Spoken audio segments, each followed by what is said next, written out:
의사 선생님, 제 소원은 방해받지 않고 8시간만 푹 자는 것입니다. 어르신, 수면제는 답이 아닙니다. 뇌가 썩고 있다는 경고를 무시해서는 안 됩니다. 여러분, 새벽 2시나 3시에 눈이 번쩍 떠졌을 때 그 막막함 아시죠?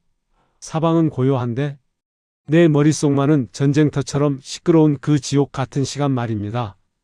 제가 만난 72세 박성호 어르신은 평생 공무원으로 일하며 정직하게 사신 분입니다. 은퇴하면 소원이 딱 하나였답니다. 김 원장님, 나 딱 8시간만 끊기지 않고 자보는 게 소원이네요. 그런데 막상 시간이 생기니 잠이 달아나 버린 거죠. 박성호 어르신은 잠이 안 올 때마다 거실에 나가 찬 우유를 마시거나 그것도 안 되면 수면 유도제 한 알을 드셨습니다. 하지만 여러분, 이건 아셔야 합니다. 나이 들어 잠이 줄어드는 건 훈장이 아니라 여러분의 뇌가 썩어가고 있다는 무서운 경고입니다. 우리가 잠을 못 자는 동안 뇌세포 사이사이에는 베타 아밀로이드라는 독성 단백질 쓰레기가 차곡차곡 쌓입니다. 이걸 제때 치우지 않으면 뇌는 쓰레기 매립지가 되고 그 끝은 결국 치매입니다. 오늘 제가 알려드릴 비법은 수면제 열알보다 강력합니다. 돈 한 푼 안 들이고 여러분의 안방에서 즉시 뇌 청소기를 가동하는 법을 공개하겠습니다. 지금부터 여러분이 왜 새벽마다 소변 때문에 깼는지 그 뒤에 숨겨진 추악한 진실을 밝혀낼 겁니다. 여러분, 뇌 속에 하수구가 있다는 사실을 아십니까? 본격적인 이야기에 앞서 자가 진단 하나 해봅시다. 여러분, 아침에 눈을 떴을 때 입안이 사막처럼 바짝 마르시나요? 혹은 어제 저녁에 본 TV 프로그램 제목이 가물가물하시나요? 만약 그렇다면 여러분의 뇌 하수구는 이미 꽉 막혀 있는 겁니다. 우리 뇌에는 글림프 시스템이라는 아주 특별한 배수관이 있습니다. 이 관은 우리가 깊은 잠에 빠질 때만 활짝 열립니다. 이때 뇌세포들이 60% 이상 몸집을 줄이면서 그 틈 사이로 깨끗한 뇌 척수액이 쏟아져 들어옵니다. 마치 고압 세척기로 골목길 쓰레기를 씻어내는 것과 같죠? 그런데 잠을 설치면 어떻게 될까요? 청소차가 골목에 진입하려는데 주인이 자꾸 불을 켜고 돌아다니는 꼴입니다. 결국 청소는 중단되고 찌꺼기는 뇌세포에 눌어붙습니다. 박성호 어르신이 겪은 문제는 단순한 불면증이 아니라 뇌 청소기가 고장난 상태였던 겁니다. 원장님, 저는 수면제라도 먹고 자니까 청소가 되겠죠? 아니요, 절대 아닙니다. 수면제로 자는 잠은 뇌를 야구 방망이로 때려 기절시킨 것이지 청소 시스템을 가동하는 진짜 잠이 아닙니다. 지금부터 의사들이 쉬쉬하는 여러분의 잠을 방해하는 뜻밖의 범인들을 공개하겠습니다. 당신을 깨운 건 전립선이 아니라 목구멍입니다.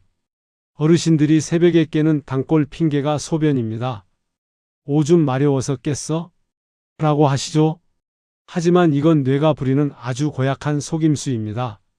72세 박성호 어르신도 밤마다 물 한 모금 안 마시고 버텼지만 소용없었습니다. 사실 어르신을 깨운 건 방광이 아니라 막힌 숨통이었습니다. 자다가 숨이 컥 하고 막히는 수면 무호흡증, 이게 진짜 범인입니다. 숨이 막히면 뇌는 비상사태를 선포합니다. 주인을 살리기 위해 아드레날린을 뿜고 심장을 미친 듯이 뛰게 하죠. 이때 심장은 압력을 낮추려고 인뇨 호르몬을 분비합니다. 그래서 눈을 뜨자마자 소변이 마려운 것처럼 느끼는 겁니다. 범인은 비뇨기가 아니라 목구멍에 있었습니다.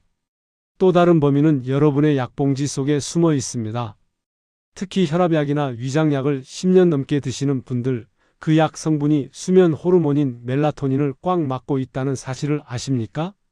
약 기운이 밤까지 남아서 뇌가 잠들지 못하게 방해하는 겁니다. 박성호 어르신은 이 진실을 알고 나서야 내가 애꿎은 전립선 약만 먹었구나 하며 통곡하셨습니다. 자, 원인을 알았으니 이제 해결책을 드려야죠.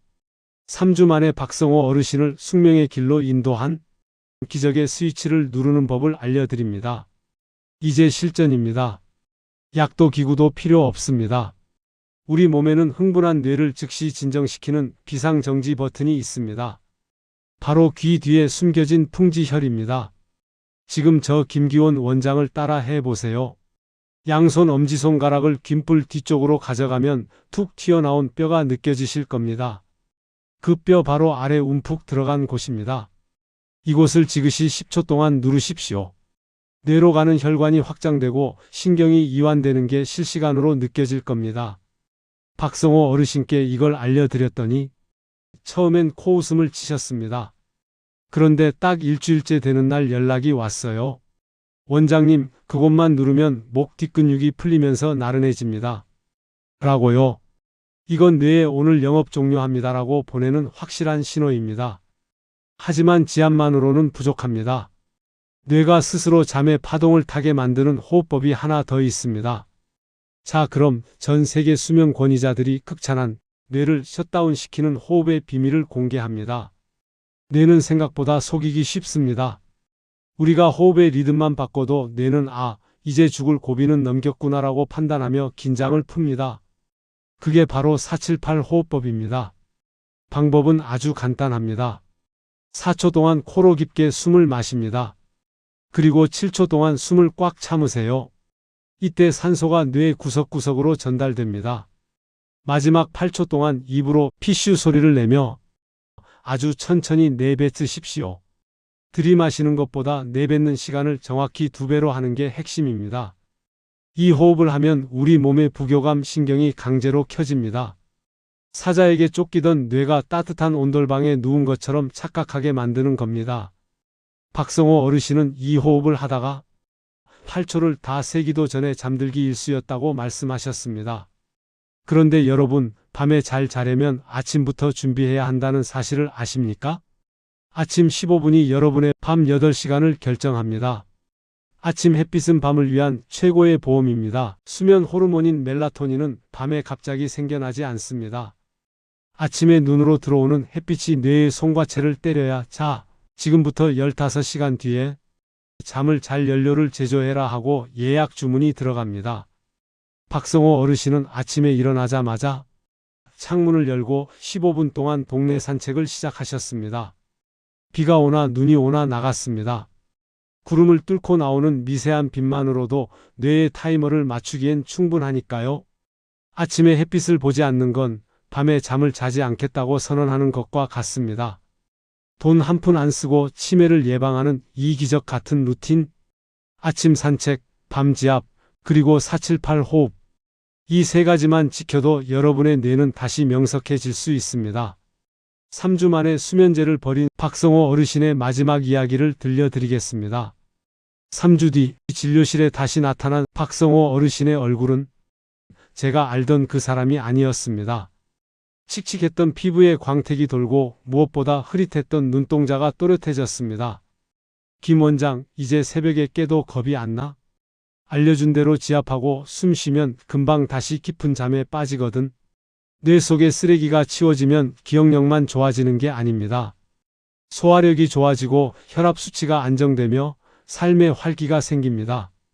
잠은 시간을 버리는 게 아니라 내일을 살기 위해 뇌의 부품을 새 것으로 교체하는 위대한 시간입니다. 여러분, 이제 새벽에 눈이 떠졌다고 천장을 보며 한숨 쉬지 마세요. 그건 여러분의 뇌가 청소할 시간을 달라고 보내는 간절한 신호입니다.